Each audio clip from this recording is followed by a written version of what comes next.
buscando por parte del Ejecutivo y que al parecer ya ha habido un eco de parte de algunas fuerzas políticas del Congreso de la República. Congresista, ¿cómo está? Muy buenos días. ¿Cómo están? Muy buenos días. Bueno, en principio su opinión, ¿qué le parece estas reacciones que se han dado de diferentes tintes, ¿no?, respecto a esta convocatoria de diálogo para salir adelante respecto de esta, podríamos decir, de este golpe de la crisis que nos viene llegando al país?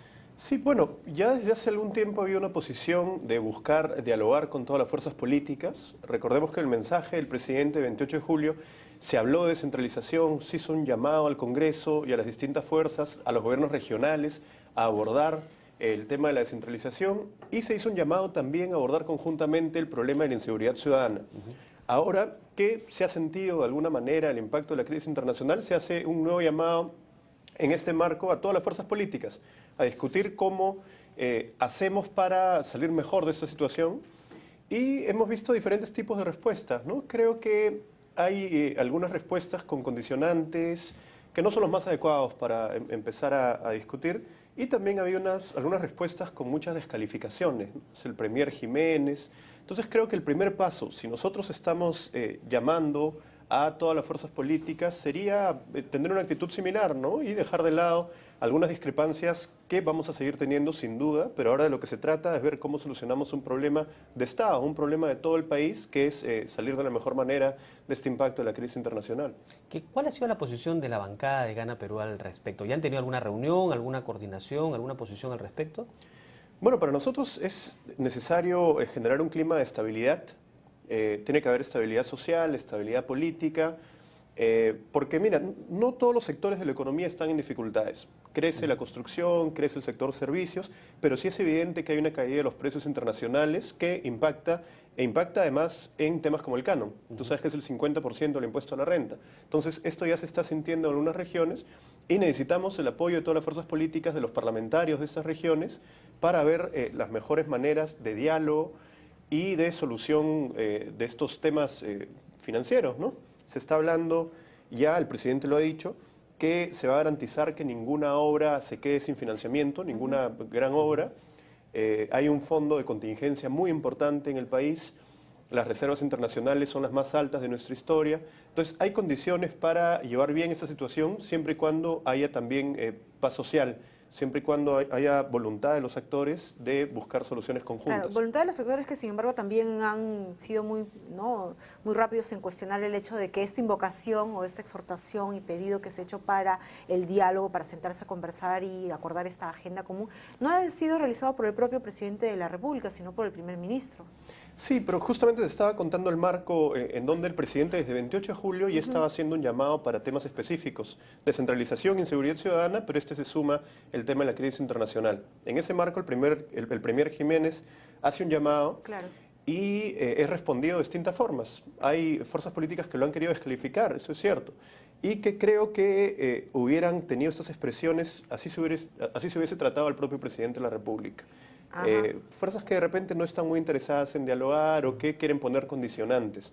Y hay que separar. Por ejemplo, decir que una condición para el diálogo es que se acabe la media comisión o que se vaya Julio Arvizu me parece que es inaceptable, ¿no? Son cosas totalmente diferentes de la situación económica del país. Es aprovechar esa situación. Sin embargo, y yo continúo con esto de los cuestionamientos, ¿no? Hay críticas bien ácidas en las cuales se señala que convocar ahora a las fuerzas políticas, justo en estos momentos es de alguna manera como que licuar la responsabilidad que tiene, ¿no?, el gobierno central en los temas de esta desaceleración en el tema económico y que salpica a todos por igual, ¿no? Eso es lo que se está escuchando. Sí, pero no es así. Como te decía, ya esta voluntad de diálogo viene de antes y no creo que se hayan tomado decisiones equivocadas en el gobierno, que hay un impacto internacional evidente en un sector, caen los precios internacionales, eso nosotros no lo controlamos. Y yo sí te podría decir un conjunto de medidas acertadas, ¿no? Pues las medidas que han llevado a que tengamos las más altas reservas internacionales de nuestra historia, a que hayamos fortalecido el Estado y incrementado la presencia del Estado en distintas partes del país, a que tengamos un fondo muy importante de contingencia que puede servir justamente para disminuir este impacto del canon en las regiones. Además, una intención de diversificar más la economía, un fortalecimiento del sector terciario y, bueno, distintas cosas que pueden ayudarnos a llevar mejor esta crisis. Recordemos que el año 2009 tuvimos un impacto de la crisis internacional también y crecimos 1%. Y ahora nos dicen que nos pueden prestar a los ministros que estuvieron en ese momento, que además son técnicos independientes, no eran del partido de gobierno anterior. Pero la economía creció 1%. Y ahora parece que vamos a estar en mejores condiciones para que la economía crezca 5,5, 6%. Ahora, bueno, Alberto Cuquín en la mañana comentaba y decía que el ruido político está de todas maneras afectando a este desarrollo, a este crecimiento económico que todavía se sigue dando en nuestro país y que, como lo indica, se espera que sea 5 o un poco más por ciento en su crecimiento del PBI. ¿Qué hacer para separar y dejar de lado este ruido, su buen camino y tenga mejores resultados? Bueno, ese es parte del reto y creo que ese es uno de los motivos centrales del diálogo entre las fuerzas políticas, ¿no? Podemos discrepar en muchas cosas y está bien que así sea porque estamos en una democracia, pero hay que plantearnos objetivos nacionales. Así como en un momento de crisis política el acuerdo nacional fue un espacio importante de convergencia de las fuerzas, hay que tener un acuerdo nacional o, digamos, potenciar, hacer una continuación de ese acuerdo nacional para el posible impacto de la crisis internacional y los temas que ya se vienen discutiendo, como la inseguridad ciudadana, la descentralización o algunos otros. ¿Y no sería interesante llevar esta discusión al acuerdo nacional, no para tener una política de Estado probablemente, pero sí de repente como un centro de diálogo, de entendimiento? Sí, por supuesto. Yo creo que recién se ha planteado este espacio de diálogo, no se ha especificado todavía de qué manera se va a dar, y el Acuerdo Nacional es un escenario positivo, que ha tenido bastantes resultados interesantes y que debe guiar las políticas más allá de los gobiernos, ¿no? Ahora, ustedes como miembros pues, del partido oficialista dentro del Congreso de la República, imagino, tienen la oportunidad de captar y saber cuál es la apreciación que se hace en relación a este tema, a esta invocación a un diálogo, porque hemos visto, claro, la presentación de los principales voceros de las distintas agrupaciones, pero muchas veces ocurre que hay una cosa que se dice para medios y otra cosa es lo que ocurre en el interior del Congreso. ¿Qué es lo que realmente está pasando? ¿Hay una sensación de querer trabajar en unidad? Bueno, fuera, ¿no? Bueno, creo que no todas las fuerzas políticas responden de igual manera, ¿no? Apoyar a que se lleven las cosas de la mejor manera, una oposición ideológica que discrepa en posiciones, pero que no es destructiva.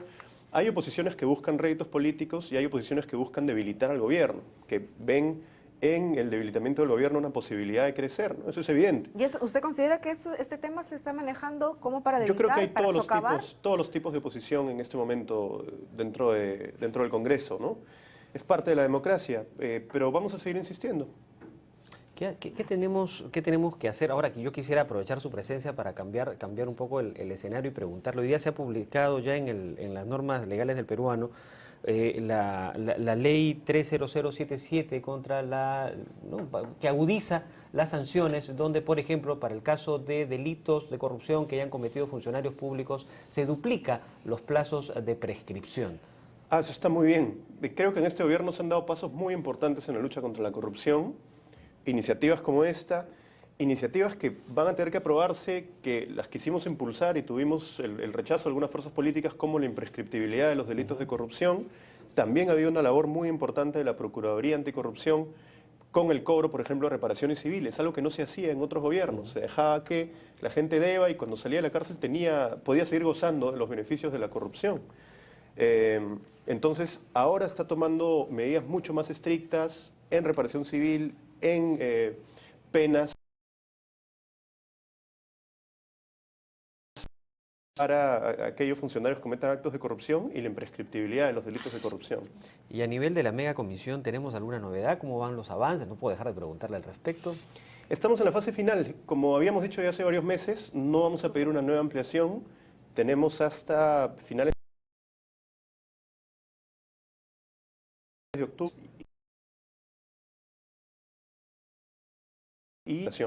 Pero en principio ya terminamos con el cronograma de interrogatorios que nos habíamos propuesto. Y estamos incorporando, por supuesto, todas las denuncias periodísticas que están saliendo casi diario, ¿no? Porque este es un tema, como dije varias veces, que es una caja de Pandora. Uno sigue viendo y siguen apareciendo nuevas cosas, siguen apareciendo nuevos elementos y todo esto lo tenemos que incorporar para el informe final. Ahora, ¿no hay temores de que se den algún tipo de condicionamiento en el tema del apoyo a este pedido que se ha hecho en relación a estos temas? Eso es lo que no se debe aceptar de ninguna manera. Una cosa es si se cumplió o no se cumplió con la ley, claro, y otra cosa es el debate político para temas de... Yo te apoyo, pero olvídate que aquí se hizo algo irregular. Claro, no se puede, no se debe, pero no. Usualmente, ¿qué es lo que nos dice pues, la experiencia en nuestro país y en el Congreso? Sí, pero hay que ser, ¿no? Tratar las cosas de manera diferenciada, por supuesto, creo que podemos evitar confrontaciones políticas innecesarias, pero la investigación tiene que seguir, definitivamente. Y si hay responsabilidades, tienen que establecerse, ¿no? Bien, bueno, vamos a estar al pendiente entonces de los resultados que pronto se den a conocer. Yo creo que todo el Perú necesita tener las cosas bien claras de cómo han funcionado, cómo han actuado nuestros funcionarios públicos en algún momento. A mayor responsabilidad, mayor podríamos decir, juicio de valor tendremos que dar al respecto. Gracias por estar aquí con nosotros. Muchas gracias. Hemos estado con el congresista Sergio Tejada, congresista de Gana Perú, y pues también presidente de la llamada Mega Comisión encargada de investigar estos presuntos actos de corrupción de la gestión anterior, Julio. Bien, vamos a hacer una brevísima pausa y luego vamos a